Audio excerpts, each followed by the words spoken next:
నమస్కారం. J7 news కి స్వాగతం.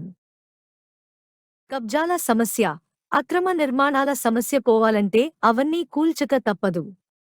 రాజకీయ మరియు అవినీతిపరుల ఒత్తిడుల వల్ల కేసీఆర్ వాటిని కూల్చలేదు. యూ-టర్న్ తీసుకున్నారు. కానీ కాంగ్రెస్ ప్రభుత్వం ఎటువంటి రాజకీయ ఒత్తిడులకు తలొగ్గకుండా భవిష్యత్ కోసం పనిచేస్తుంది.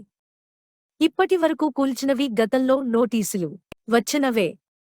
కమర్షియల్ కట్టడాలను కూల్చేశారు.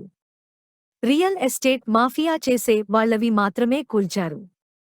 భవిష్యత్తులో కబ్జా చేయాలన్నా, ఆక్రమ కట్టడాలు కట్టాలన్నా, అధికారులు అనుమతులు ఇవ్వాలన్నా భయం పుట్టే విధంగా ఉండాలంటే ఇటువంటి నిర్ణయాలు తప్పవు. ఈ చర్యల వల్ల ప్రజల్లో అవగాహన వస్తుంది. ఇకపై ఎవరూ కూడా అలాంటి వాటి జోలికి వెళ్లరు. కొన్ని వ్యతిరేకతలు వచ్చినా సరే కూల్చక తప్పదు. ఎందుకంటే ఈ నిర్ణయం ప్రజల సంక్షేమం కోసమే. అది వారికి త్వరలోనే అర్థం అవుతుంది. 28,000 అక్రమ కట్టడాలున్నాయండి.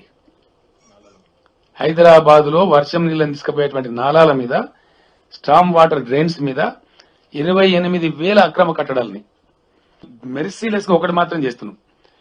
ప్రతి సర్కిల్ కు ఒక ఫ్లయింగ్ స్క్వాడ్ పెట్టమని ఇప్పుడు చాలా సీరియస్ ఆదేశాలు ఇవ్వడం జరిగింది. హైదరాబాద్ లో అక్రమ కట్టడం కడితే నిర్దాక్షిణ్యంగా కూల్చివేస్తాం. ఇక నుంచి అక్రమ కట్టడాలు ఎట్టి పరిస్థితుల్లో హైదరాబాద్ లో అనుమతించబడాయి. నంబర్ 1. కట్టదలుచుకున్న కూడా నేను హెచ్చరిక చెప్తా ఉన్నా, కట్టి మీ ఆస్తి చెడగొట్టుకోకండి, డబ్బులు పాడు చేసుకోకండి. దయచేసి నిర్దాక్షిణ్యంగా ప్రభుత్వం కూల్చివేస్తుంది. ఒకటి, లేకపోతే ఇటువంటి సిచ్యువేషన్ వస్తుంది. తర్వాత ఈ 28,000 నాలాల మీద కట్టిన అబ్స్ట్రక్షన్స్ కూడా తొలగించాల్సిన అక్కర ఉంటుంది. మీడియాతో నా ప్రార్థన, దయచేసి మీరు ఇప్పుడు ఎట్లయితే రిపోర్ట్ చేసిన సమస్యను ఇవి కూల్చేటప్పుడు కూడా మీరు పాజిటివ్ ధోరణితో కరెక్ట్గా కూలుస్తున్న ప్రభుత్వం సపోర్ట్ చేయాలి. అది ధర్మం. ఎందుకంటే మరి సమస్య పోవాలి కదా.